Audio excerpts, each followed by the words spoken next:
This episode is sponsored in part by PTZ Optics. Why hire a camera operator when the control is in your hands?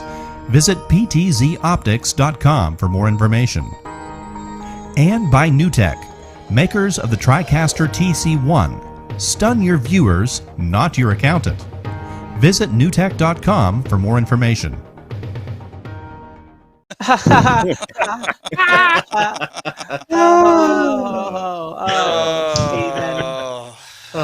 Oh, that was such a knee slapper. Oh, I didn't even get myself centered for you, Steven. No, I know, because you always have problems with your audio and your video, and I feel like you're a what do you call that? What's the Problem company? child? No, Radio Shack. Walking disaster? No, he's Radio Shack, right? What is it? A boatload of But Radio Shack had answers. Well, I never said you didn't have answers. You just didn't have the right answers. He's more Crazy Eddie than Radio Shack. That is true. Hey, what would Johnny Five do? Yeah. Well, guys, welcome. This is our new night. We've switched over to Thursday nights to make it a little bit easier, so we have a lot more time to talk about all things gaming and home arcade and all that fun stuff with you guys, the chat room. I am trying to get Facebook's chat to pull up, so bear with me on that. I ran into a little bit of technical difficulties, and you can see the technical difficulty on the screen right now. Glenn, how's it going? Once again, I'm feeling like Al Bundy. Like, another interesting day at the office. It's just been absolutely crazy in the hospital. I'm going in like super early and staying late. There's a lot of stuff going on. So, happy here to unwind with you guys, have a little game time, fun. Yeah, it's good to be here. Jade, how is it in your neck of the woods? It looks kind of steamy over there. I feel like that, like, what is it, that Elmo meme where he's like, everything is fine and like the background is just on fire. That's like my life right now. Literally. Fire. Yeah, literally. Fire. So for those that don't know, Jade calls me earlier. She's like driving home because we were talking about the Marvel vs. Capcom 2 pre-orders, and we'll get to that in a little bit. And she gets stopped, and she's like, "My road's blocked." I'm like, "What?" And all of a sudden, she's like, "Hang on a second." She rolls the window down. You hear the cop in the background go, "Ma'am, you can't go up here. You've been evacuated." And she's like, "Wait, what?" He wouldn't even let her go back and get her dogs. What? Couldn't drive up. No, that's honest to God, that's what he said. Yeah, that's right. I forgot you heard all of that. So then I had to walk 2 miles in the smoky smoke to get back to my house, and then, to save my dogs. But then once I was there, everybody was in my neighborhood, just acting like we were in the Upside Down and it was okay.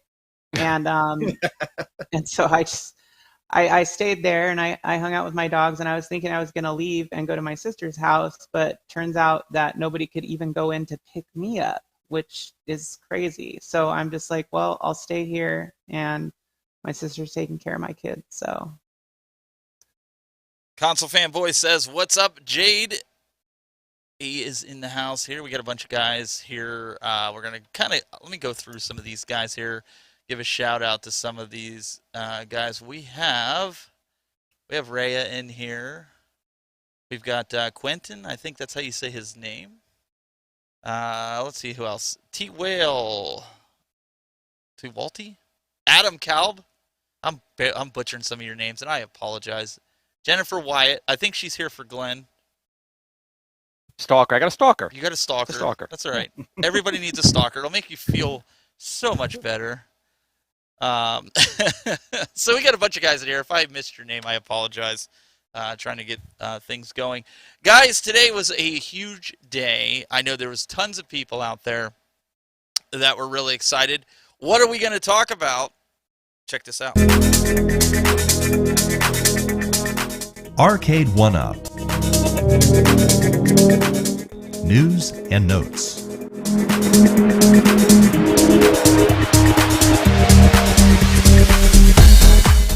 Marvel vs. Capcom 2, the game that Jade has been all day trying to get me to pull the trigger on, and I just couldn't do it. I had it in my cart, I don't know how many times on Target, on Best Buy, But that's not what I want to talk about. I want to start this off, guys, and get your opinions, because I feel like Arcade1up failed. They failed the community today. And well, yeah, big surprise there, right? No.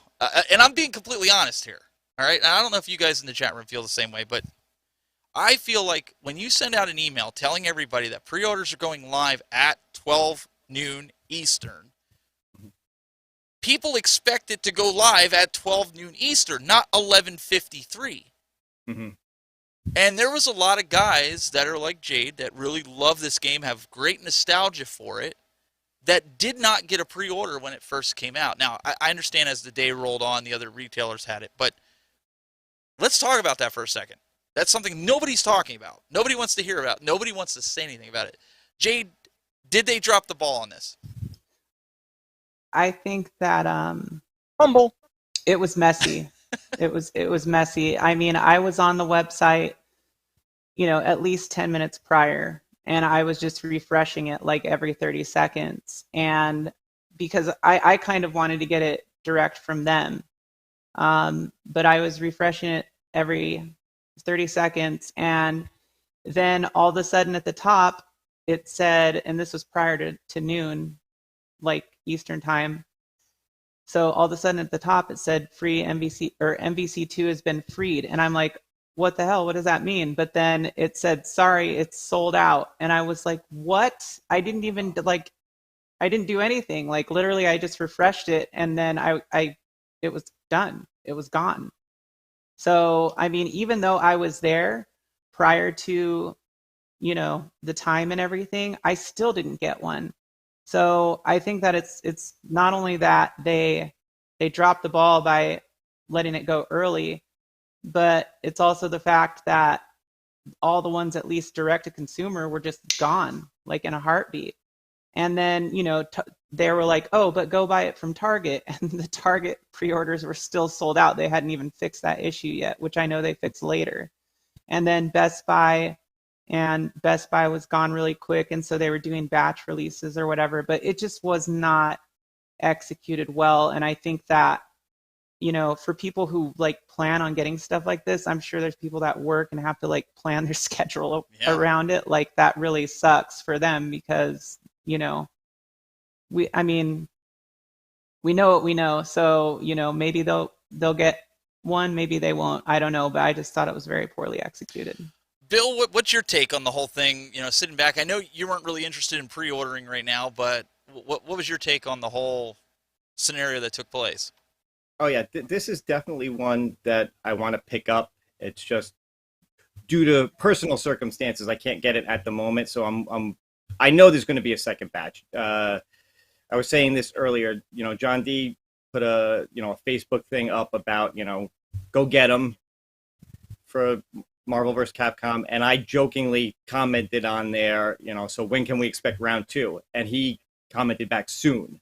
So we know there's going to be more of these. They'd be stupid to just put this amount. But having said that, when you've got something that is this hyped, that so many people have been wanting for so long, to have it be this limited, and to drop it early when people are expecting noon, and to have it be sold out immediately, and then just the off and on throughout the day at the retailers, whether it was Target not having it or Best Buy putting them up in batches. You just never knew when it would be available and when it wouldn't.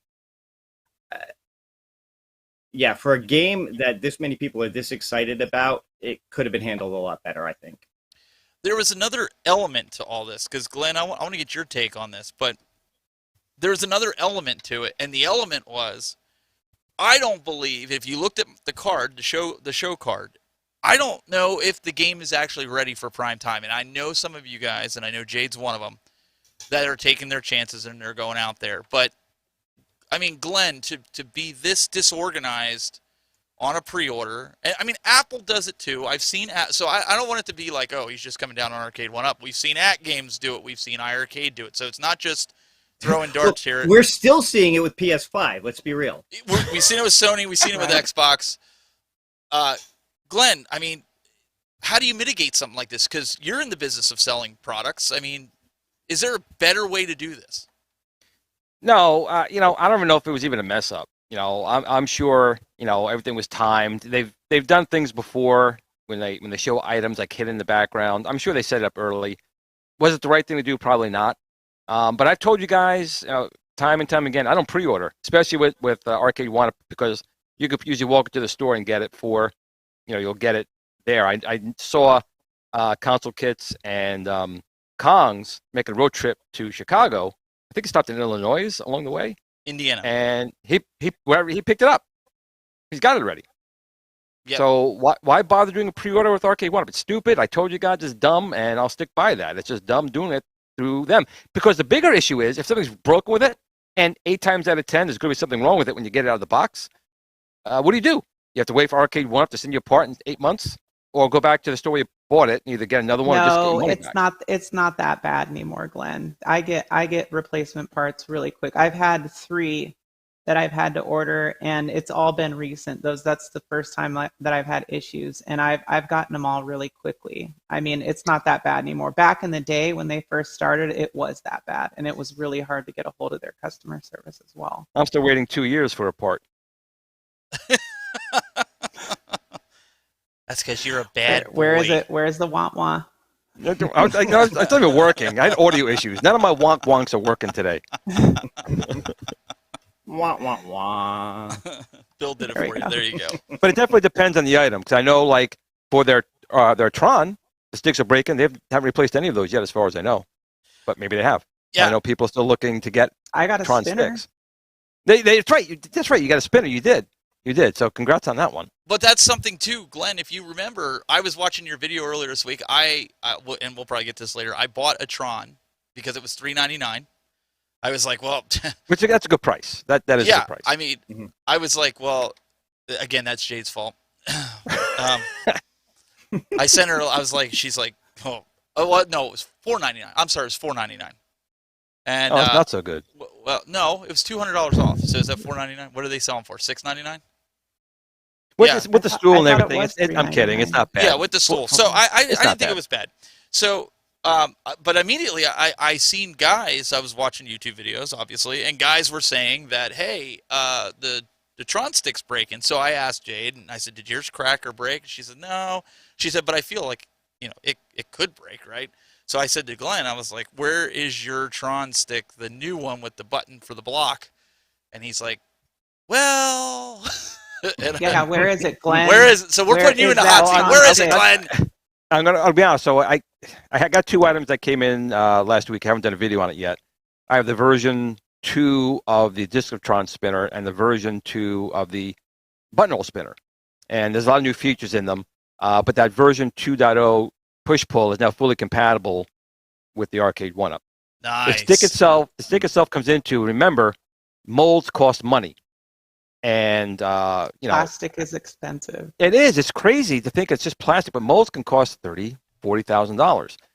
So I will say that I talked to my guys. I said, listen, there's definitely people who need some now. So the standard Tron stick, which is, it's a little bit smaller than the ones in the Arcade1up, with the deflector button, we're going to make available again shortly. That's all I can really say on that. So this could take a little while. Because honestly, we're concentrating what's behind me right now. That's our priority right now is the Build-A-Cade. We want to get that up in November. But you're saying like the standard one is going to be available again soon. Yeah, I mean, this is just a prototype one we had here. But you got your one stick there, the button. I don't have the label on it, but it's smaller. It's not going to be the same size. You have one in stock that you haven't sent to me. You just showed me you have it in stock. Well, is your stick broke? Is your stick broke? I mean, it could be. It could. It absolutely could. And I told Steven, obviously you're my boys and my gals. So if yours breaks, I can get you one. But I told my guy from our organization, we're going to make some more of these available. But the reason we really were doing that is we're trying to make it more full size because that's what's on the Arcade1up, and people want that. But the molding costs money, and right now we're focusing our cash flow into the Build-A-Cade to get that out. So it'll be coming. And if your spinner breaks, or you want a better spinner, that'll be available. Actually, I think it's available now. I just haven't done a video on it. Well, and so I think that, if you're spending this kind of money, and I know a lot of people have asked, you got to have a better experience all the way from start to finish. You have to have, good marketing, for pre-orders and stuff. Best Buy, fortunately, I don't know if you guys have seen this, but all day today, I'm gonna go over here to Best Buy. I've been watching this. I've had this in my cart, I don't know how many times. And it still says coming soon. So it doesn't say sold out. It says coming soon. So that tells me there's going to be another wave with this. Okay. Yeah, if it says that every time that Best Buy's website does that, that means that they still have some sort of stock or allocations for it, so that they're basically doing like batch releases. But Arcade1up says sold out. As more retail pre-orders become available, we'll post it here. And I said to Jade this afternoon, I said, there is no way you're going to tell me that they sold out the 1,500 that they had allocated to this. I said, it just doesn't make any sense. And, I made some comments out there. I'll just say it like that. And I screen capped the conversation that I had with John D in the comments. And John D basically stated that they held a lot of these cabinets back, which is, Jade, is exactly kind of what I told you I thought happened, and you agreed with that they took maybe half of them or a quarter of them or whatever, and they held them back so that they could do a second run with them, like he had been stating on different shows that he has been on. And you guys can see this. This is in Glenn's group on Facebook, but it wasn't anything bad. It's just the fact that was kind of what I figured was actually going on here. But I don't know. I do know, Glenn, you said to everybody you don't pre-order any arcades, and that's a lie. No. That's a lie. What? Because I know for a fact, I know for a fact that you have pre-ordered a cabinet, and I have exclusive footage of you with the cabinet. Oh, you do? That you pre-ordered. So, guys in the chat room, when Glenn says he didn't pre-order any cabinet, we know he's not telling the whole truth. Oh, yeah, you got me on that one. Because this is his favorite. This was his favorite cabinet. It's perfect size. Plastic is better. Sorry, I had to do that to you, right? So, I look good there, though. Yeah, you had it going on there. My hands are a little small, but I look good. So Glenn actually got his pre-order. The rest of you, so hopefully you guys got your pre-order. But my big concern right now, and Jade, I kind of wanted you to elaborate on this, and maybe you guys in the chat room that did pre-order. It makes me nervous that normal gameplay, not so much the online stuff, because that really doesn't bother me. And I know Jade and some of the guys here in the chat room, online doesn't really bother them. But Bill, I know you didn't pre-order it. You weren't talking about pre-ordering it. Does it bother you that it's not quite there yet? It's like 80%, because John said they're going to continue to work on this even through the actual launch. Mm-hmm. It does, but I'm also not that surprised by it. I mean, look, we see this a lot even with AAA games on consoles with day one patches and things like that. Cyberpunk. Yeah. Let's not go there again. Been there, done that. Sorry. But it's just part of the industry now, it feels like, for things like this. It's not a surprise that it's caught up to Arcade1up.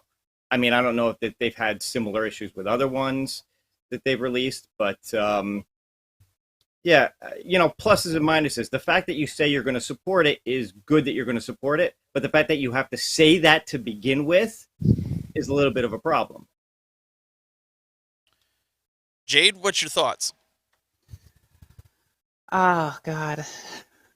Well, I mean, I caught John D on Mike of All Trades stream, and I was actually able to ask him, about the issues that experiencing, and he said it's a little bit of everything, as far as like software emulation and stuff like that, and that they're running it on Flycast Dojo, which is currently the best emulator to play that game on. I mean, it runs it pretty flawlessly. That's what Fightcade is using.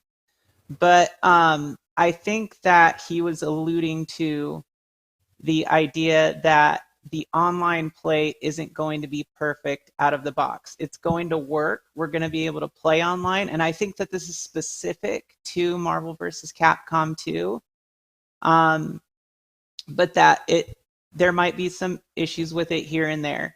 And that, the single player version of the game should be up to speed. And I think that the other huge thing to kind of caveat that with is that, and I talked about this earlier on the Arcadians, is that I thought that the marketing that they used for it was not executed very well. I mean, they had Justin Wong standing there playing this thing, streaming it, and it's like, dude, you're not, everybody's just seeing the bugs, and they're not thinking like, okay, they're still beta testing, they're doing this, they're doing that. Like, have somebody come in, film it, and then be like, oh, look, Arcade1up's new preview of Marvel vs. Capcom 2, because then that's going to give the audience more confidence in it, So you already have people who are like getting ready to pick it apart. And in my mind, I've been dissecting it as well. So I think that was bad marketing. It did not help the cause. And so everybody's a little bit leery about it. And based on the fact that like Big Blue didn't get a lot of updates, only got a couple, and they weren't even really that great. In fact, I mean, I think the last one kind of made it worse. But anyways, the bottom line is that people are afraid there's not going to be support for it, and they're not certain if there's going to be support for it. I feel like sometimes things get said, and then like, they're not really adhered to as well as they could be.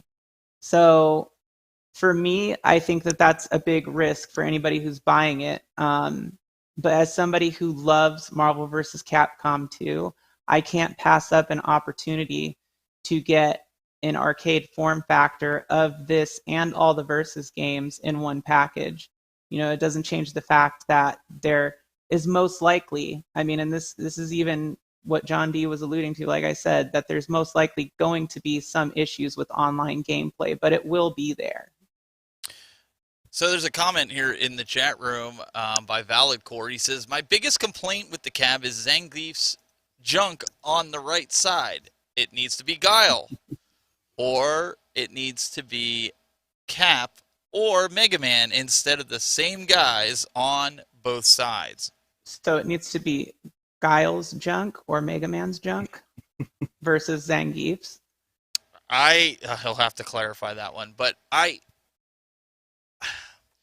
so let's play let me play devil's advocate here. So you and I were having a discussion about Big Blue. You were saying the latency. I'm more of a casual fighting game person. I don't play it like some of these guys in the chat room or even yourself. I didn't really notice any kind of latency, but I also wasn't like trying to do major combos and things like that. So my question is, the average consumer that is maybe in the comic book realm that is seeing this Marvel vs. Capcom 2, and this is the only game that they won from Arcade1up. They couldn't care less what other cabinets Arcade1up comes out. Are they going to have the same quarrels and arguments that we, the community, have here, or do you think they're just going to be by it and okay with it from day one? I mean, I think that the normies are probably going to be fine. I think that,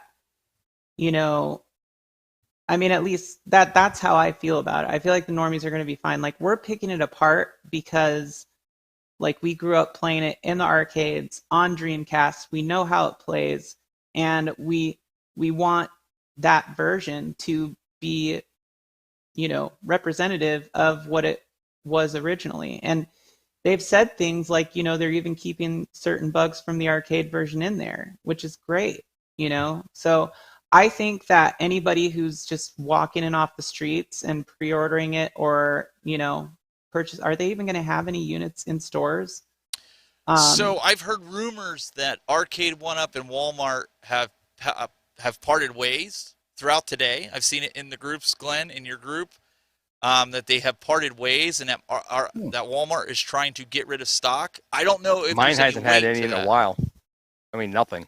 But I would say it's probably going to be in the store. 100% it's going to. I mean, look at today. Kongs and them got Blitz in Indiana. Yep. They drove 2 hours for it. Yeah, but Blitz wasn't like, I mean, Blitz was just like, okay, it's Blitz. Like, they're going to sell it in the stores. They're going to, you know, sell it online because they want people to see it. Like Marvel vs. Capcom 2, sure. It's, I mean, you could argue that they want people to see it, but it is still, there's a very niche kind of community when it comes to that game and those games. Well, and here Rexer has a really good point. Glenn and Bill and Jade, he says, and I agree with this statement. The game is freed, RB. Just pay $650, right?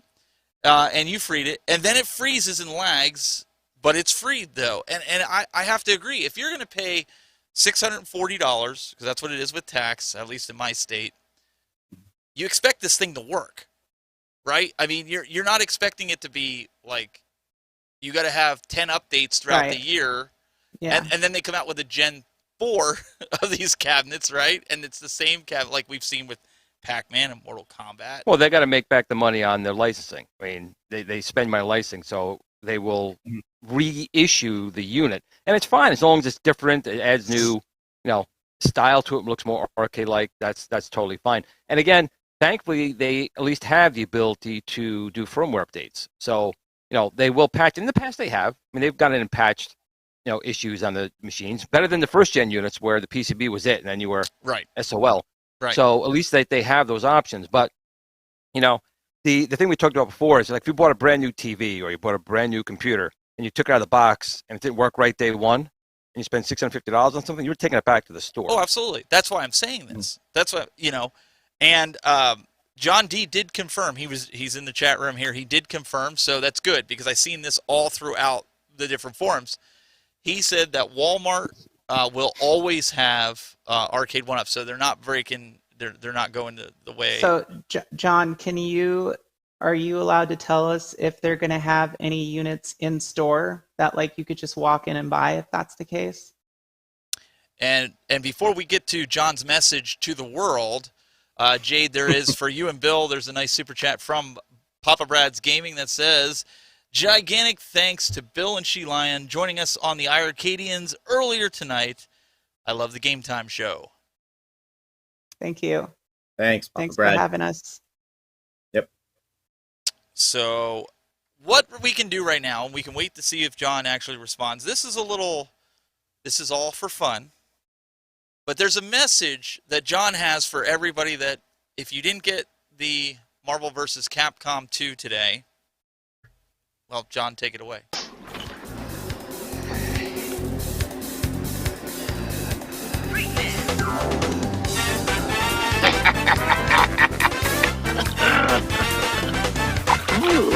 Ready? Come on.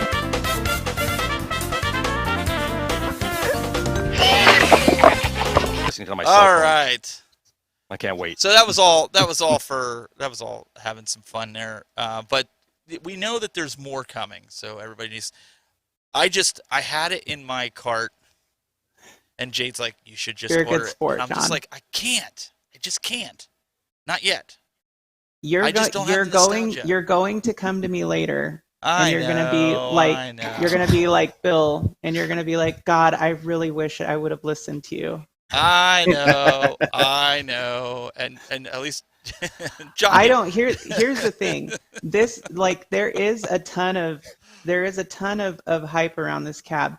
I just don't think my gut is telling me that it's not, when it comes to this particular cab, it's just not FOMO. It is what it is. I mean, how many times has Arcade1up released a cab? I don't care if, we could say that they are holding back stock, but how many times have they released a cab and it's just sold out everywhere, within a couple hours or minutes? It just doesn't happen. Jade, And the last time, it could be something like Nintendo does. They don't make enough, like those little handhelds like the Zelda and the Mario.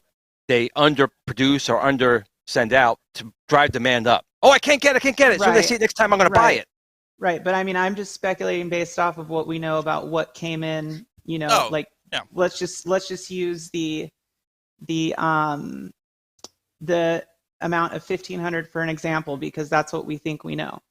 So if that is the case and they're holding back some of that stock, then what they have let out or have been letting out today, I mean, it's all gone quick. So no matter how you look at it from different retailers, that stock has gone quick.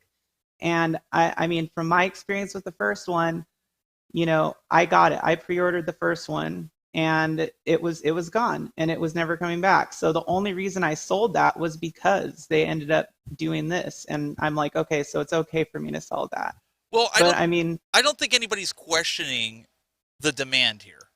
I don't think anybody's questioning that. And I understand we are in a pinch when it comes to shipping and handling, right? I mean, with the way the world is right now, I mean, Glenn can even talk to that because, he's got products that there's delays on it. So you can't, and I can't throw shade at Arcade1up or any company for that because they have no control over that.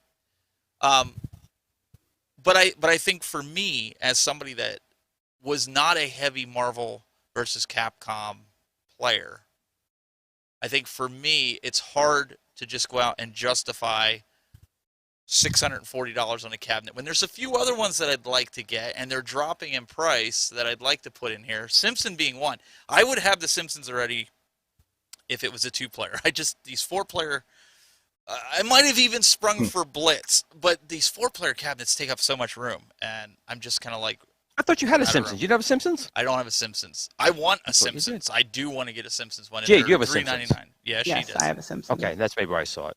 Yes. I mix you two up sometimes. It's crazy. But here's the thing, guys.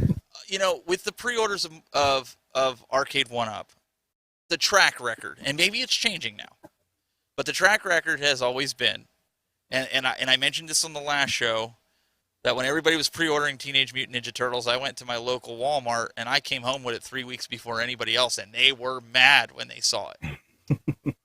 The only ones that I've ever pre-ordered are Tron, Marvel vs. Capcom, and this one.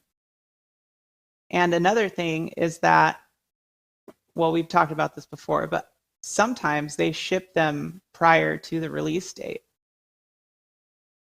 Yeah. Sometimes. Yeah. Yes. And Console Fanboy. That's what I've usually seen. Console Fanboy just put it in the chat room. I don't know if you guys saw it. And Shop Hippo, they did have it earlier. That was another wild card. I think there was that Nebraska one. But Shop Hippo had it. Yeah, I had it in the cart of Target. I had it in the cart of Shop Hippo. I had it in the cart of Nebraska. Oh my God! I had it in the cart of Best Buy. Listen, guys, I could have bought it like 4 hours out of the day today. Like I literally, when Best Buy had that last one, it was in the cart for 2 hours, and I just couldn't pull the trigger on it. And at least right now.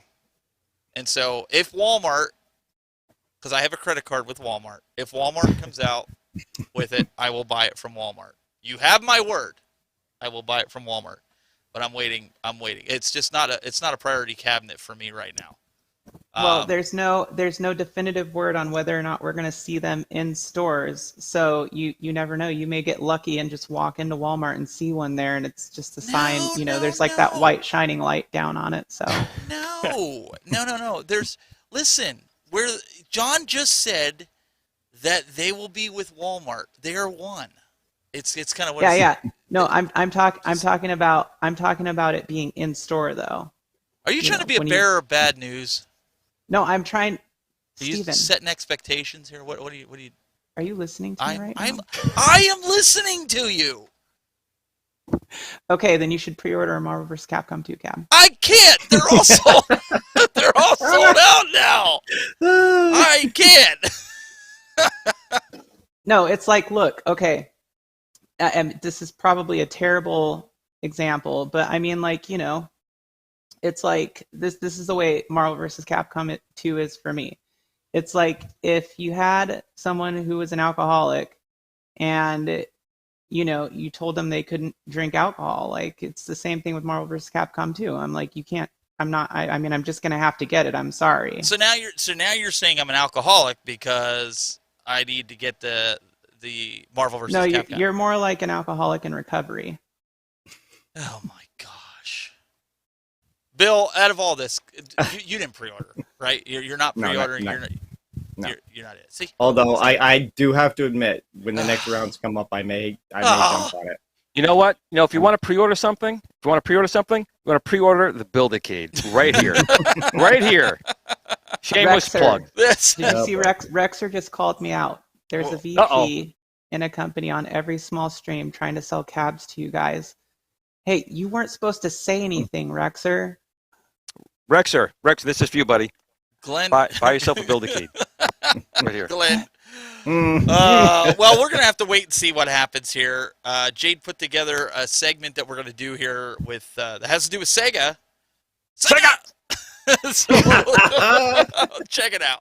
Sega! Okay, so first of all, Steven lied. I didn't really put together anything. I'm a hot mess. But literally, I thought it would be an interesting subject for us to get onto because of all this Marvel vs. Capcom 2 stuff and, you know, the emulation and kind of like the step up in what we're getting hardware, software-wise, stuff like that. But it's an interesting comparison because I don't know how many people actually know how closely related the Dreamcast, Naomi, and even the Model 3 system are. And then like kind of like the tiers that they fall into. And, you know, just a side note, a Thomas Wave as well, even though a Thomas Wave is technically Sammy. But it's pretty not Thomas much the Train. Gotcha. Okay. Second time. Okay. Choo-choo. Yeah, but it's basically a consoleized Dreamcast with more bandwidth. So that's kind of what we're going to talk about. We're kind of going to look at the hardware differences between them. And it's an interesting point just because I think it's an interesting point to talk on because you can play so many arcade games on Dreamcast that pretty much were ported over, but it's like the game from the arcade. And in some cases, there's even things that are upgraded. But it makes for an interesting subject. So for the Dreamcast, wasn't there another emulator, Redream? But they can't use that, right? Because it's not something that they can use in a cabinet that they're selling. Am I understanding that correctly? Well, Dojo. Okay, so I can pull up Flycast. Yeah, Flycast Dojo is people like mainly use. I mean, at least I do, and I think a lot of people do. They mainly use it to play like the arcade versions of those Thomas Wave and Naomi games. And the interesting thing is that they've got this down pretty well. And then you look at like Model 3 emulation, and it's just there's not much being done on it because there's a lot less documentation. I was trying to make that video bigger, but they have it locked in the coding here, so that ain't gonna work. We need to get console kits. He'd fix it. But so you have like the main difference. Like, okay, so the arcade Naomi and the Dreamcast were both at 200 megahertz with the same Hitachi SH4. So they both had the same processor, literally no difference. 1.4 G-flops. And then they had, where they really got different was in their memory and their bandwidth. And that's what really set them apart, because in Naomi, you had like a cartridge-based system as well as a CD system, which was really, it's like interesting that they did the CD system thing. But I think that was because of memory restraints back then. I may be wrong. But anyways, so the Naomi basically just had more of a kick to it because it had all the storage potential and the bigger bandwidth. So, but the core system and architecture is exactly the same. So that's where you get that cool effect of having those arcade games being ported to a quote unquote console. But I mean, this thing was pretty much a consoleized arcade machine. So it's good that they use this. for those that are not or that don't know a lot about emulation, right? Yeah, I think that the fact that they're using Flycast, I mean, they took the best option that they had, and especially since they're tailoring it to the hardware that they're using, which and by the way, John, it looks like you're still in here, so I can ask you this, but when I did ask you that question on ModeStream, I did forget to ask you, are the specs, or did you ever find out if the specs of the hardware that are in the Marvel vs. Capcom 2 cabs are the same as what's in the Shinku and Yoga Flame? And the reason why I would be curious about that to everybody who's watching is because of the architecture, or excuse me, the graphics power that it takes to run Flycast Dojo games, along with the processing power. Because like you definitely have to have a quad core at a minimum to run that thing efficiently. I think the interesting thing is, and Glenn, you're a big Dreamcast fan as well as I am. So I think it's interesting, and well, it's awesome that they were able to take something that played on a Dreamcast. Now, whether it's exactly the same, I still say that's the best version of Marvel vs. Capcom 2. And I to my understanding, it uses the same ROM as the arcade. Am I right in saying that? I don't want to speak out of turn here with that, but I always liked it on there. I thought it was fast paced, but the fact that they can do that now with a PCB, and we had to run them on CDs back then, is pretty awesome. So I don't know. Emulation, to me, you get. To your question before, I mean, we do know. I know Console Kits did a video when he got his Yoga Flame, where he basically, took apart and kind of inspected the PCB, and it is a bulkier processor in that one than the previous models. So hopefully, I think there's probably they probably did that in preparation for MVC2. Well, yeah, and he's saying so the $33.99 is an upgrade. I just don't know. I mean, all these things run on, I think, with Mali GPUs. So it's probably like maybe a 5 series, maybe a 6 series, but regardless, so that's I mean, that's good because they have stronger hardware for it. I mean, I imagine it needs a little bit more memory too. So maybe like 4 gigs minimum. Yeah, it'll be interesting. Rexer seems a little bit. He seems to be a little unsure. He says right here. He goes, ask him why Wong couldn't pull off any combos on his stream. It was embarrassing watching Wong miss every combo. Maybe he just sucks at the game. How do you really feel about that? My goodness. Maybe it wasn't that. Maybe it was just the controller.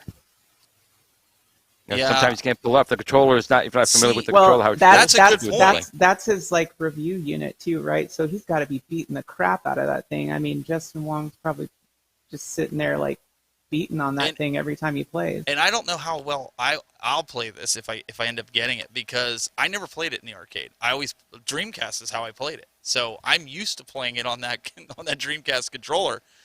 And yeah, see, I'm like totally the opposite. Sorry. You're good. You're good. I'm just going to pull up this super chat here while we had it here.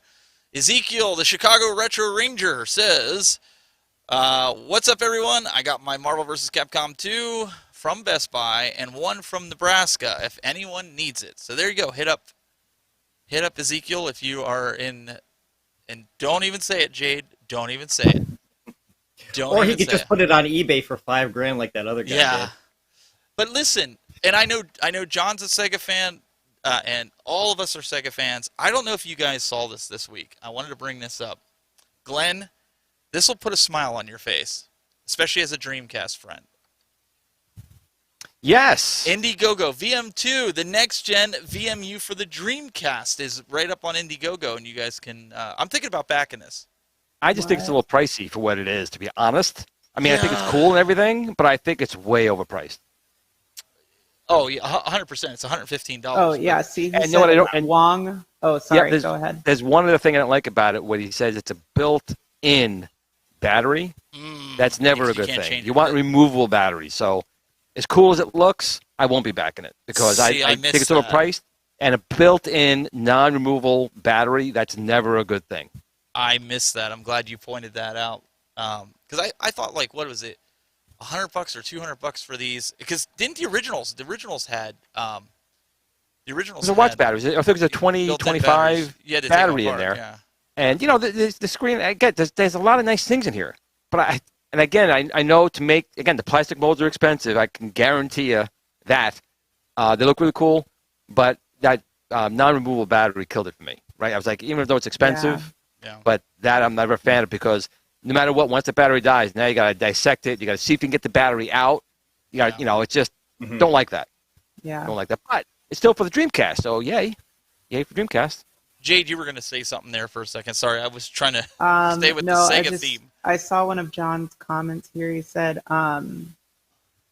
let me see, Wong was playing on a 75% version, and this is what I was under the impression of as well, which is like why I said, and I think, you know, John, I know you probably don't run any of this, but, you know, their marketing was pretty garbo. I think that they could have done a lot better job of showing a preview of the game, you know, by having him standing there streaming and showing all the input drops, because we knew that. And like, I mean, you can just tell by watching it. But obviously, you know, I do think that we're not, I mean, as far as online goes, I can't say for sure, but I feel more confident about the out of the box, the single player mode working. And then he said, everyone who's played on the current MVC2 controller feels it is better. If it's anything like the Shin Hadouken controller, I have to say, like, the joystick itself, like the buttons weren't really much of a difference, but the joystick itself, both of them, felt so much better to me than anything that they've released in the past. And they're much more quiet, and they don't feel like loose, you know, like the other ones. You can just kind of move them around, wiggle them around a little bit. And those ones are like nice and tight. So I really think that if they're putting those in, that is definitely an improvement on the joystick aspect of it. Console Fanboy in the chat room gave us a super chat, and he says, all this talk about Marvel vs. Capcom, can we talk about how Ed Boon knows about our free MK4 movement? Isn't that awesome? Or back to Marvel vs. Capcom 2. No, I think that's really awesome. I am not a big fan of Mortal Kombat 4. I thought that it's kind of like when they did Home Alone 3. Home Alone 1 and 2 were like the bomb, right? I loved 3 more than 1 and 2, man. You don't count. God, When they brought Andy in, I think Ultimate's pretty good. Yeah, Ultimate Mortal Kombat. But I do understand people that are fans, just like with the Marvel vs. Capcom, the Mortal Kombat fans that want 4 to complete their collection. I totally get it, and I say go for it. It's just not appealing to me. Right. Is that it's fair? Cool though. I think it's cool. Like what they did. I mean, they're making movement. They're making progress, and I think that that's great for them. Mortal Kombat 4 was never like one of my favorites, but I always thought that there was like the mechanics of it. There was some really cool mechanics, and the fact that it was the first 3D one, it was very intriguing. You know, so I don't feel like it's one that I would buy, but I think it's great for them that are like diehard Mortal Kombat guys, that they're seeing some movement on like what they want to get done. Yeah, I mean, and kudos, honestly. If you can get it done, more power to you. I mean, because those are options, right? And I think if enough people, you know, I mean, Bill gets wild once in a while. He might actually buy that cabinet. You just never know, right? Yeah. You never know. Anything's possible. Zohar, you're done now. No more talking about your Mortal Kombat 4. Well, let's do this really quick. Let's switch gears here a little bit. Let's have some fun with some make or break. I actually had a tough one this week, and some of you old school gamers, you might actually like this one. Okay, Shawnee, let's see it. Make or break.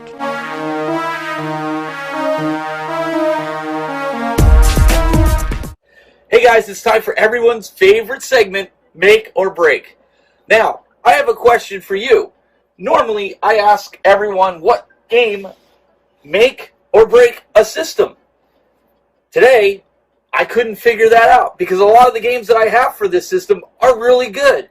So, my question for you is, did Atari make or break the Lynx? Hey, Mr. Block, can I go to the bathroom? 2 minutes.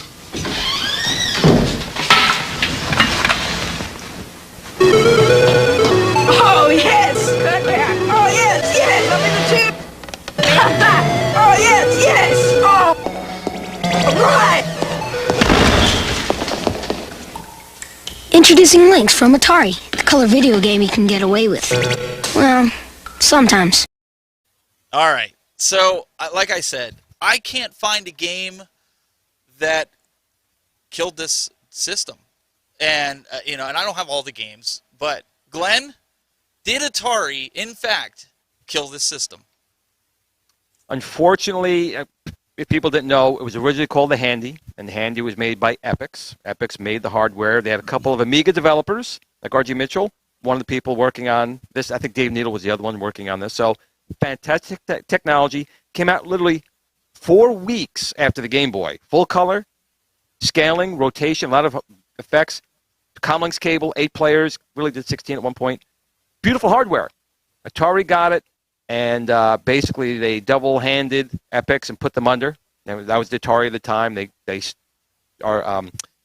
I can't think of his name right now, who took over Atari. Jack Tramiel kind of screwed them over. And it wasn't marketed right.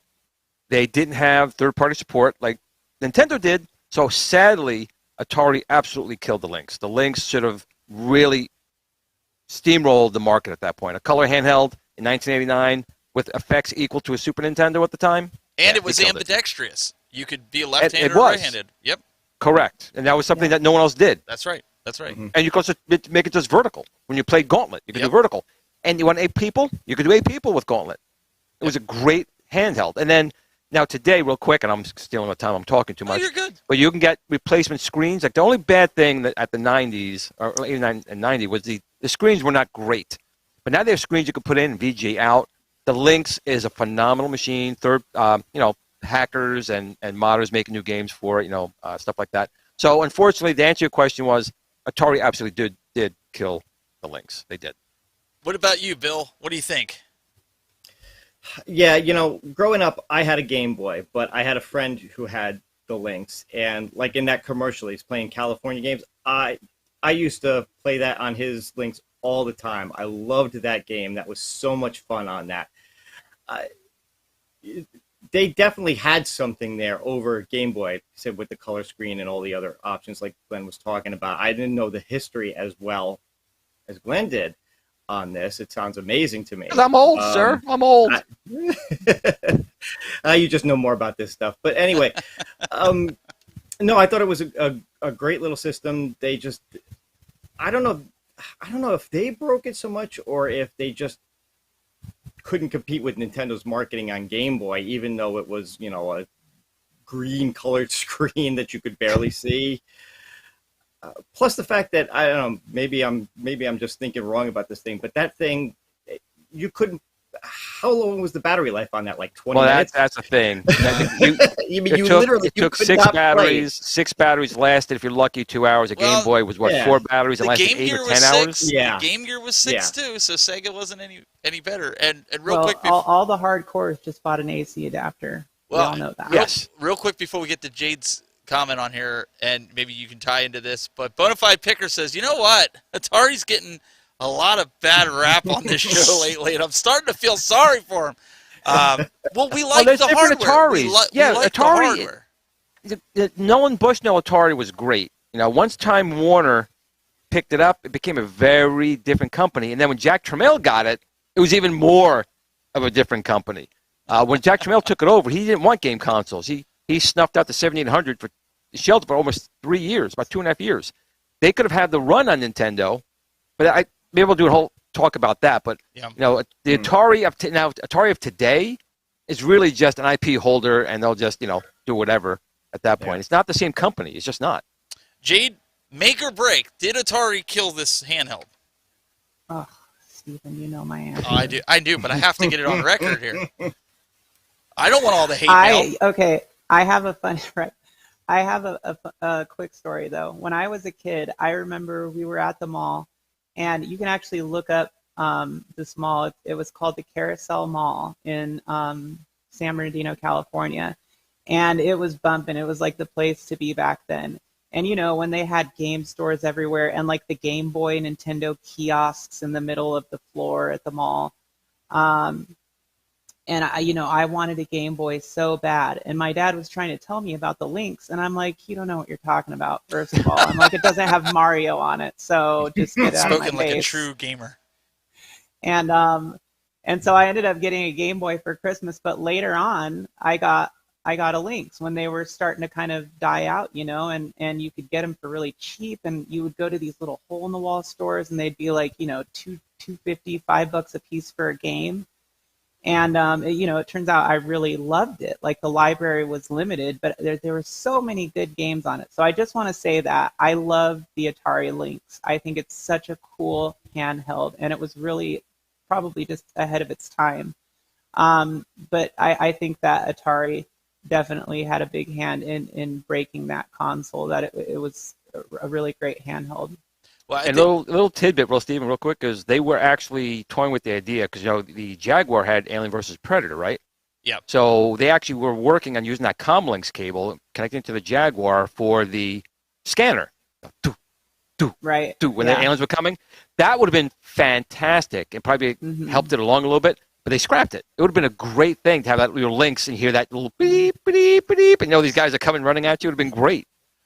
And they had the prototype for AVP on Lynx as well. Yeah, but it worked pretty well. It really worked pretty well on that screen. Surprisingly, like they had it pretty now imagine well playing together. 8 of your friends with your Lynxes in that game. That would have been really good. And read Wolfenau's comment there that I have pinned to you. He agrees. Jack Trammell killed it, not E.T. And that's what I said before. It wasn't Portal E.T. You guys are picking on E.T. that episode. It wasn't E.T. No, we were picking on the development that it took to make E.T. or lack thereof of development. That was 6 weeks. That was 6 weeks. Look, that's what we're saying. When the guy shows up to Steven Spielberg to show him the prototype, and Spielberg says something to the effect of, "Why don't you just make it more like Pac-Man?" Like, Yep. Dude, what? Actually, it might have done better, actually, but pick up Reese's Pieces. Yeah. So we've acquired a residential Steam Deck reporter. Endless One Up in the chat room has been graciously every week sending in what he's playing. He calls it What's on Deck. So we encourage you to go to his YouTube channel and subscribe to it. But we're going to take you right now to Endless, and he's going to tell you what he's playing on his Steam Deck. Hey everybody, how's it going? You're watching Game Time. This is Endless One Up, and we're here to talk about what I've been playing the most on Steam Deck this week. So this game reminds me of like a shoot 'em up. I did a What's on Deck on this, so go check that out. Under Power Up here, you can gain money as you're leveling up and playing, so you can start the board with a bunch of cool stuff. And so far, I unlocked move speed and my area effect. All right, so we're in the game, and you can see there's some bats on the screen. I'm not even using a button to use my whip. I'm just kind of putting my character where they need to go. The little blue things are what help you level up and then, kind of start taking them out. So there, I instantly got a new level, and it stopped me, and it says, hey, I can fire one more projectile with my whip, or fires at the nearest enemy, or fires at random enemies, and I've never seen the fire wand, so let's check that out once, and then you'll see what I get. Hopefully we can increase the whip, because then you can have a whip that shoots left and right, and that's really convenient, because we're going to get it. Yes. Okay, so we got garlic, we got Santa water, and we got orbits around the character. So we're going to do the King Bible here. And you'll see a little Bible will start flying around my character in a second. It just takes a second for the things to kind of engage. So this is kind of the shoot 'em up theme. You got this thing that's, you keep building up your weapons and building up your weapons, and you have enemies coming at you. And you can see what happens when you get hit by them. They do take you down pretty quickly. But like I said, you got to go find your little turkeys and eat up the turkeys. And we can just keep adding them up, and you can see I'm starting to get my levels a lot quicker now. We're going to get killed. We need to go pick up all those blue ones. So sometimes it's good to kite them around and then roundabout come back and stuff. It's pretty cool. But hey, let's get back to the big screen and finish this up. This is Vampire Survivors, brought to you by Endless One Up. This is Vampire Survivors, and that's what's on deck. Get back to game time. Thanks for watching. Peace. So there you got it. Check out Dan's channel over Endless One Up, and we really appreciate him sending that in every week. It's always something awesome because none of us have a Steam Deck right now, and Jade was the only one that had one and sold it. So I mean, so go sub to his channel. Yeah, see what's up on deck. Absolutely, yep. Booyah. So this week we had some interesting updates. There was an update actually to the PS5, and it's kind of an interesting update that people have been waiting for some resolution changes for 1440p. Support game lists, new social media features, because we can't get enough of social media, right? That they got to put more into this. But there's different folks with monitor sizes that they needed that 1440p, and that to size me matters. Yes, that to me is a big deal. Now, one thing that I do wish and hope that they do, I have an ultra widescreen 49-inch curved monitor that I use, not like for work. I would like it that they don't stretch the picture. So Sony, if you're listening, we need to work on that. There's YouTube. I'm sure they'll get right on that. They're going to get right on it because I said so. YouTube search through voice command. That's something that they've added. Some other PS app features, as well as some features on the mobile device, which I thought is pretty cool. This is something, again, that's been long awaited, in the PlayStation community. I would ask Glenn, but I know if he had one right now, it'd probably be sitting in a bag. I do have 2 PS2s and a PS1. So that's a 5. Right? Okay. All right. We'll get Bill, please tell me you at least are trying to find a PS5 if you don't have one. Yeah, I've had my eye on one for a while. All right. So there's still hope for you. Yeah, at some point. Look, I still love my PS4. It still gets a lot of There's nothing play. wrong with the PS4. There's absolutely nothing wrong with it. One other piece of news from Sony as well, and I wouldn't say Sony exactly 100%, but it is from Sony. A lot of you guys remember back when we were doing the Retro Buzz, we commented when Microsoft purchased Call of Duty, we were like, oh, what does this mean? Is this going to be an exclusive to Microsoft, or is Sony going to still have access to it? Well, the latest report here that came out states that Call of Duty will remain on PlayStation for 3 years after the current agreement. So it doesn't look like it's going anywhere anytime soon, but guys, it is possible for you Call of Duty users that it might be on its way to Microsoft as an exclusive. Glenn, I know you don't really play Call of Duty, but you know about it. Do you think this is a smart move? I don't know if I can even say. I never played the game at all. To me, it looks like Fortnite. I mean, no, it is a battle royale. Yeah. But I mean, do you think it's smart that they make it exclusive to just one console after all these years? I think right now, like I said, when they purchased them, I'm sure that was in the agreement list, and they got a fan base on the PlayStation. And PlayStation and Microsoft, it's like, the Mets and the Yankees or the Giants and the Jets. You're very loyal to your platform, usually. Not everyone can afford both of these, especially with the prices these new machines are. So it's probably smarter for them to do that to get some of that money back they paid for, purchasing them, because they'll make that on that system. And then, I honestly think that after the 3 years, they'll still make it for both. It won't be, I don't think it'll be a Microsoft exclusive at that point. I think it'll still be both. But the Xbox is generally better with multiplayer type of things. So it might be more advantageous on that form, but I'm sure it'll be cross-platform as well. That's just my guess. It wouldn't make sense for them to kill off a whole, millions of people own a PlayStation product to take that product away, to just put it onto their product. They want money. So TMT Mixes asked, he said, when does the current agreement end? That's what he's basically saying. So it looks like the new game 2024 and 2025 will be on Sony. Also, 2026, 27, 28, and 29 games are all possibly out of the question, apparently. So I mean, things could change, but they're saying the next 3 years, 26, 27, or excuse me, 23, 24, and 25. 25, it looks like it expires. 26, 27, 28, and 29 could be Xbox exclusives.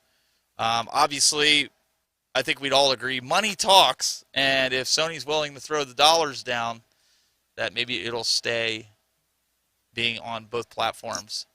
So I will say this, though. Xbox has the better online play when it comes to Call of Duty, in my opinion. I think a lot of these guys would agree that play Call of Duty. Sony, you always had to worry about your credit card getting hacked. I mean, don't get me wrong. I love Sony. I love the PlayStation, but the online experience was so much better on Xbox for that. And I think it still is. I still think it still is. Yeah. I mean, they're getting better, but it's just not there. So another interesting fact, because I just want to do this because I know how much Jade loves. She loves FedEx, and yes. I had told her that I had ordered when the sale came on. I think it was from Walmart. The sale came out for Tron. I got it for I want to say it was either $3.99. I think it was $3.99. So I bought it. Your story straight. I don't remember. It's $3.99 or $4.99, whatever. It comes with the bench, everything. Okay.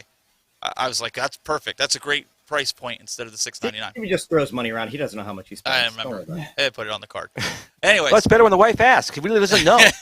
So I'm like, I'm telling Jade, I'm like, yeah, it'll be here by Thursday. She's like, yeah, good luck if it's coming from FedEx. So I want you guys to take a look at this, so they shipped this out on actually the 6th, Tuesday the 6th. But I want you to put really close attention to here at 12:31 a.m.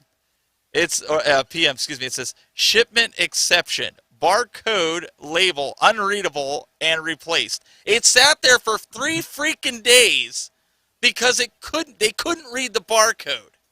Oh, that's just what they told you. That's ridiculous. Okay, look, the last one that got delayed for me was delayed due to weather, quote unquote. And there was no weather. No, there was none. Well, you guys know that you live in a state that's on fire. FedEx has their normal delivery people, but now they're hiring, I don't want to say scalpers, but people who literally they get paid by the amount of packages like they the actually contracted, deliver. Yeah. Mm-hmm. So, like at the hospital, literally outside the building where someone like just walk, they dumped like 50 monitors and laptops just like out in like the street. I just happened to be walking out of the building. I'm like, that looks like computers. And it was our stuff. They left it in the freaking parking lot. The parking lot. So FedEx, you suck. FedEx is not doing well at all. They used to be really good though. That's the thing that sucks is I used to hate UPS. Yes. And really love FedEx, and now I hate both of them. But at least UPS delivers on time. But just your package looks like Mike Tyson had a heyday with it. Yeah, it's not a fun thing. Like I was kind of disappointed. I mean, no big deal. Tomorrow, be glad that we moved the show to Thursday night because tomorrow my daughter's having her sleepover. Last weekend was her birthday. Now she's doing her friend's sleepover birthday party. And yes, we'd have a bunch of shaking cameras. But I want to get this thing put together. Hopefully it shows up before they get here. They're getting here at 6:30. That I can get this thing put together and put in place and plugged in before they come down here and want to like ransack the joint. So maybe I'll have to put it upstairs and play it while they're all down here. And then I'll just move it down here. So Glenn, get those sticks ready because his is going to be broken day one. Yeah. Yep. Oh yeah. Oh, don't say that. That's fine. Don't say that. Don't say that. No. So that's coming up. So I'll be getting that, and hopefully I'll put together a review. I like the way it looks. I just didn't like the price point. I thought $6.99, too much for it. $4.99. I will say it really is a nice cabinet. It is. It's like Dragon's Lair. It's just nice to look at in the room. It's fun. The games are fun, but it's really one of those cabinets just lights up, and you can do so many mods to it. There's so many things you can still do to it. Yes. To even make it better. You put in a GRS spinner or Tron joystick when it's available. Speaking of that, go ahead. Go ahead. No, go ahead. No. Go ahead, because then you can transition to it. Go ahead. No, I was just gonna say about the Tron cabinet that I I don't remember because I forgot. No, talk about. I do that to people. You I do that to people. I'm sorry, Jade. You did that mod with the S panel on yours, and I want to do that. I think it looks really Yeah, it's good. a nice mod. Oh, Yeah, when that I one's first really ordered mine, because I was saying I pre-ordered it, I petitioned for that one. And so I was really excited when I saw that they were doing it. And that was before I was like really as deep into kind of the way that this community works now. But I was in enough that I petitioned for it, and then I was super excited. I pre-ordered it, and I want to say when I pre-ordered it, it was like $549. I feel like, or it was That sounds about right. I think that sounds about right. $549. But I remember it was less expensive than it is now.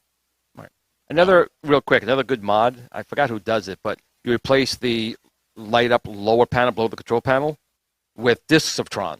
So you have Tron at the top. Oh, disc nice. Tron at the back. Oh, it looks cool. It looks really nice. It really does. Then you put the NCOM coin door at the bottom, non-illuminated. Yeah. We know from Jade. Right. Jade did that. But, well, and you have. And there's no NCOM placard on the original. No, unfortunately. Some people did do that though. They did. Yeah, you can get it.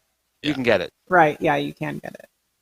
So with that, you said about putting your spinner on it. You now have a brand new spinner that now will work. Yes, with us. actually, it's funny. During the show, I'm getting yelled at by my partners saying, "Glenn, when are you doing the video for this? You've had it for a while." I've been so busy on my real job.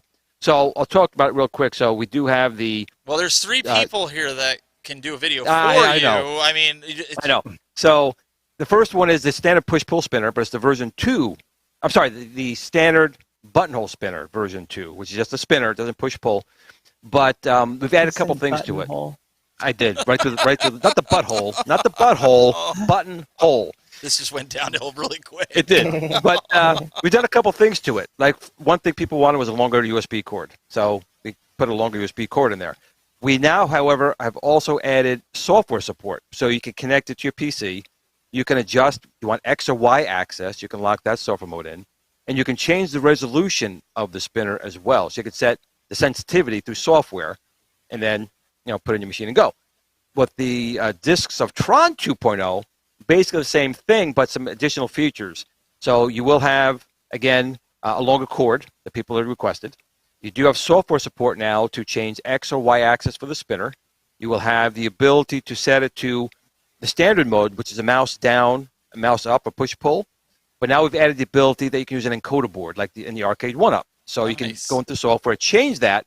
So down and up is now acting like a standard, a zero delay encoder board type of switch. And again, software control for resolution if you want to change that. Now, the one thing with the Arcade1up, because of the way that they designed their spinner in there, the hole is a lot bigger than the button hole spinner. So we will offer a STL file to 3D print what I did, and I think Kongs did in his now. You can use like a clear 3D printer filament, and you can put some LEDs in there and illuminate it. It looks really nice. If you look at my video for that, it looks really nice with the LEDs. Is that the one that you didn't do yet that your partner's yelling at you for, or is that the one? Pretty much, okay, yes. All right. So you'll have to let us know so we could yes. we can take a look at that. Oh, I'll probably get the video at least for the standard spinner out this weekend, and I'll probably follow up with the next one. But both are available now on T-Stick's website if you wanted to get them. Again, same quality as before, just plus. Oh, plus. Some extra, right. We'll give you a shout out. I see Moat is in the chat room, and I want to give him a shout out because if you don't know Moat, he has one of the most infectious laughs of anybody on YouTube. I tune in for him just to hear him laugh because I'll tell you what, he has one of them deep belly laughs. You guys know what I'm talking about? It's just like, oh! I mean, like he'll have you laughing at just anything. So, little shout out to Moat if you're not subscribed to Mike of All Trades. Go check him out. Good guy. He does a lot of he's hustling a lot, doing a lot of hard work. So and he knows his Capcom games. He does. Did you ride him about getting the cabinet too? I mean, I know he wanted it, but did you ride him too? Like you were? I didn't have to. Okay, well we'll let it slide. Oh, real quick. There's a comment from One Up Underground. Isn't he? Yeah, go ahead. Just real quick from One Up Underground. He said, didn't Glenn have people in the community pay for his Tron cab? Yes. Kongs from Kongs or Us Brad, Console Kits, and a number of other people did chip in to get me that cabinet to make sure that my products worked in there. Of course, we found out a little more details about my products working too well, apparently, in that cabinet. But that is what it is. So are you shilling? No, not shilling, but I want to thank everyone who did that. They got me that cabinet, and okay. I appreciate it. Just check. That's because they love you, Glenn. You're so lovable. Wait a second.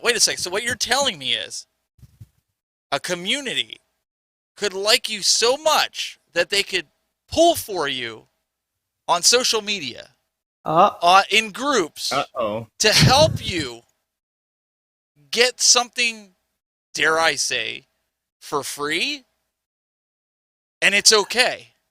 I just want to make sure I understand this right, because I've just been seeing a lot floating around that you automatically are a scumbag. If that happens, just remember you're a sinner.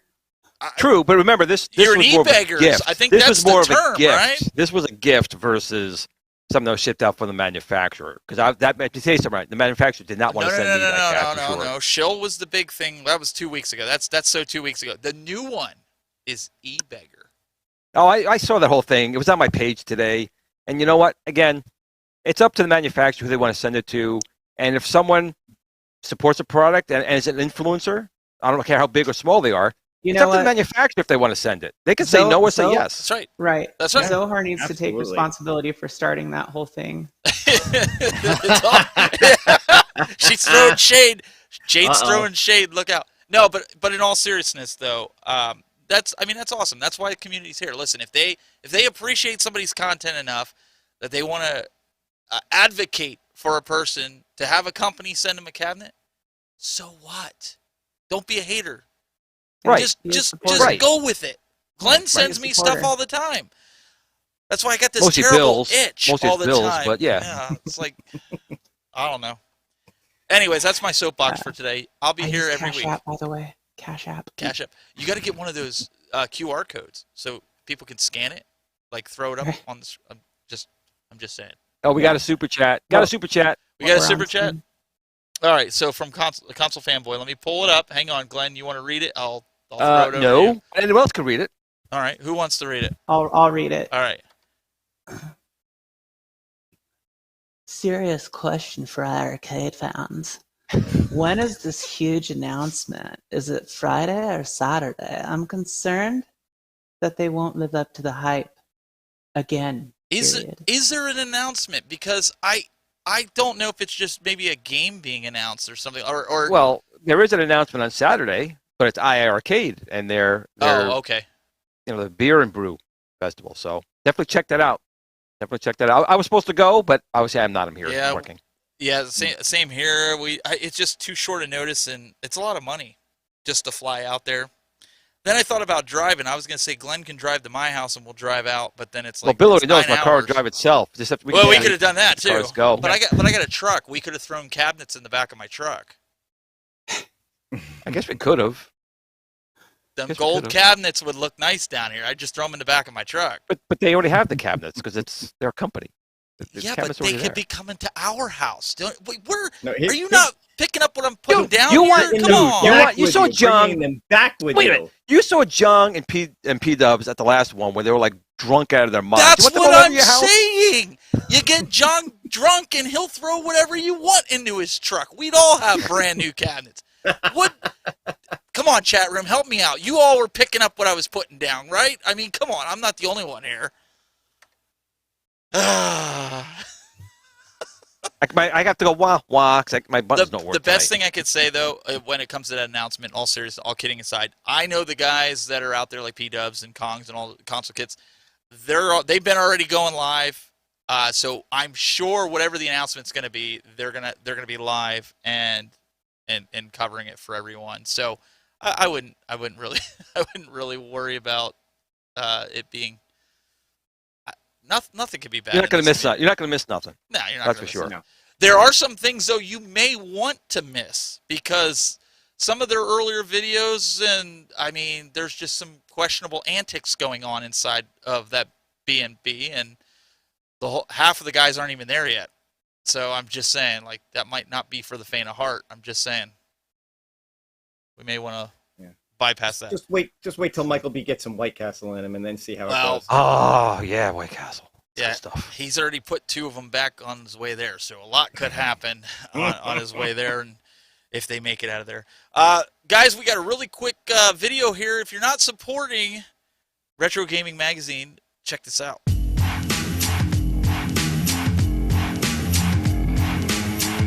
Hi everybody, this is Tim Kittredge, the voice of NBA Jam and NFL Blitz. And if you're like me and you like to keep your finger on the pulse of the game community, there's no better way than Old School Gamer Magazine, either print or digital. And here's some options as how you can help support Old School Gamer Magazine in this Kickstarter. For $20, you can get a full year subscription, including 6 digital issues. This is available around the world. Or, for only $95, you can go with a lifetime digital subscription anywhere. And for $50 US, you go print and digital in the US, a little more in Canada. International options will come after the Kickstarter. For most of you, one of those options will cover you. But if you want to really invest in Old School Gamer, check out these options. For $100, Subscribers Board Advisory Position, Private Facebook Group, thanks in every issue of OSG, plus 1 year subscription including 6 issues digitally and print. And for $350, Featured. A collector, store, or arcade of your choosing gets featured in the magazine with a 1 to 2 page article. Plus, 1 year subscription including 6 issues digitally and print. Plus advisory board benefits including thanks in every issue. And for $1,000, Publisher's Board Position, plus subscription digitally and print. So take it from me, Mr. Boom Shakalaka. The best way to keep your head in the game is with Old School Gamer Magazine. And now with this special opportunity to invest in Old School Gamer, you not only ensure your subscription, you're helping a great cause, and you have the option to help promote yourself or your business. Hey, that's a win-win where I come from. So get on the team today. Be a part of Old School Gamer and make your pledge right now. Woo, boom shakalaka! So again, now we go to Glenn from that's it. Shillington Town. Shillington time. That's it. So once again, old School Gamer Magazine. I like my name better. Well, it's still a retro magazine, but it's called Old School Gamer Magazine, and they still got the Kickstarter going. If you guys want to support them and help, again, a great magazine that supports the community. Send them a couple bucks. You don't have to fully support them. Send them a couple bucks. But again, I know Steven gets the magazine. I get the magazine. A lot of other us do as well. It's a good magazine. I still personally like the physical paper. I like coming in the mailbox and pulling it out, seeing that it was already opened up on Mailman and already took a view of it, apparently. But good magazine. Good magazine. Well, the cool part, Glenn, is they're not just sticking with the retro gaming of consoles. They've actually started including like iArcade articles. I know they've seen they've had advertisements for ACT games in Arcade1up. Yep. So, they've asked me to write some articles in there, and I got my 3 grades thesaurus, so I could put my little Retro Ralph baby is cave. writing. He's writing. He is. He's writing. He is. For I it. asked, So, but in my contract, I have to go before his article. So Well, I mine will hope be you- a page before his. well, and so I don't know. I don't know. I think you need to write an article and a review on this cabinet that you purchased. Yes.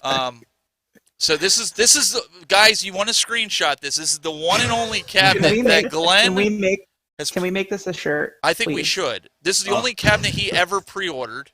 So, John, this is your poster child for the baby cave. This will sell out.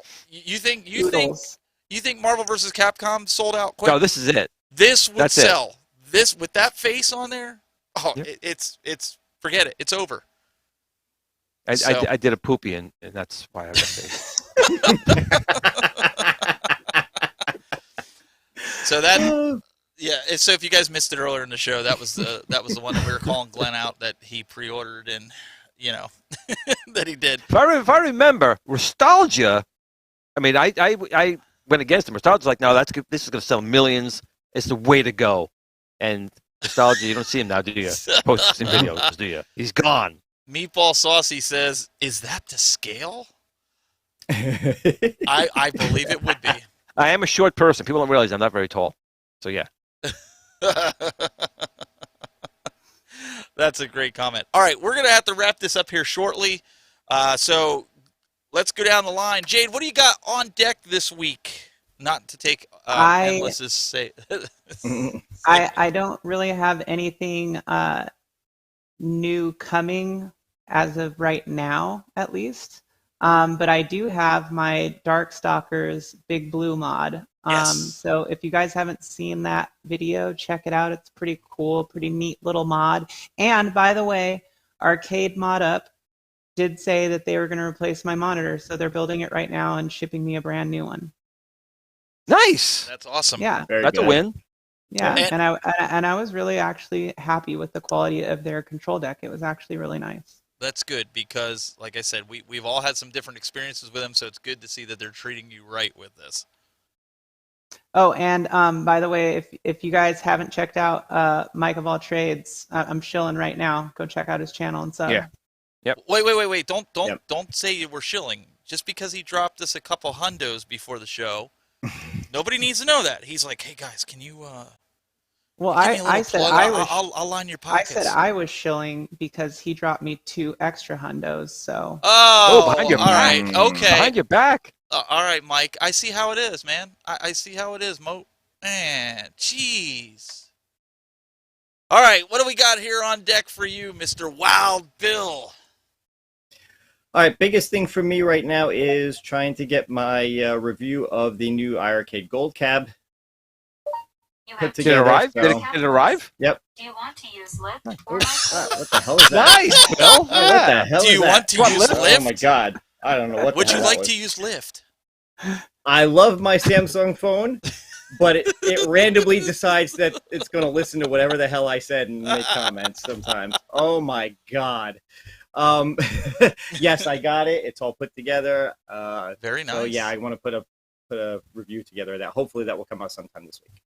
So youtube.com/Bill's Retro Gaming Show. Make sure you guys check that out. Oh yeah, Jade, you have a console fanboy. He said, Jade, so no documentary happening? That's right, you have that documentary that we're recording stuff for. I'm actually working on that. It is. My goal is, so it's going to be 3 episodes. I'm just going to give you guys like the short and sweet. It's supposed to be 3 episodes. Each episode is going to be ideally anywhere from 15 to 30 minutes. And you know, if I can balance it all out to where they're each 20 to 25 minutes, then great. But per each episode, there's going to be 2 or 3 people from the community featured in there, and then it's a backstory and history of kind of like arcades and the evolution of arcades and everything. So initially I wanted to get it done quicker, and I'm thinking that it's going to be closer to the end of the year when it's going to be complete, at least enough for me to release like the first episode, and then probably the following month the second and third episode, hopefully. But just the amount of editing that's going into it, and the what's the word I'm looking for here? Just organizing The production. Yeah, the production of it, and getting the people who I want to be in it, because I don't want to skimp on it. So I want the people who I want in it, I want to try to get them in it, as much as possible. I already have 3 people who are done with their interviews. So it's exciting, and they're cool people. So I'm excited for the community to see it and for people to be a part of it. And I think it'll be kind of a great thing that brings everybody together and kind of sets everything else to the wayside. Yes, so make sure you guys check that out. And if you can send me that again so I can put it in it's lost in our text message thing. I have to record it either this weekend or early next week. I want to get that done for you. Okay. So, all right. Also, so make sure you guys subscribe to our channel. Let's get that out of the way. YouTube.com/SheLionGaming. If you don't, there's something wrong with you. But that's for another day and another topic. Mr. Glenn Planamento, YouTube.com/GPlanamento. Make sure you guys check out his Build-A-Cade if you guys are interested in one of those 1/6 scale, right? That's 1/6. It is 1/6 scale. It's a little bit smaller than New Wave Toys because honestly, the way we designed it was 3D printed. That was like a hobby project, and that kind of went from there. But the pre-orders are open, $89, $74 if you want all 4 digital controllers on it. Shooting for November time frame. We're actually shooting a nice video for it, professional video. So that should be hopefully out in November as well. As far as upcoming videos, tomorrow night is My Other Steven is so thrilled. We're back moving again for Kicking It Old School. That's your fault. And tomorrow we'll be talking with some of the members of the Atari 5200 podcast, which I was a member of for some time. We also have Saturday, we have the iArcade, meet and brew, or meet and brew, whatever it's called, with iArcade and John. A lot of stuff going on there. I should have an announcement there as well. I can't talk about that yet, but there'll be an announcement from me for that. And of course, I'm still getting messages from my partners talking about the video. So we'll have a video probably this weekend, at least for the initial version 2 button hole spinner. And then we'll do a follow-up with the Tron 2.0 push-pull button hole spinner. There's a couple things going on. Got to be very careful with my Italian language. Yeah, he's got a lot to do. And maybe next week we'll see the return of Wild Bill. We'll have to see what his schedule's like and see what happens with that. But guys, really appreciate you tuning in. YouTube.com/TheTechBuzz. You can find everything on my website, thetechbuzz.net. We really appreciate it. We have a good time every week. We will be back next week on Thursday, 9 p.m. Eastern. Make sure you guys tune in, 6 p.m. Pacific. We'll see you guys next week. Have a great night.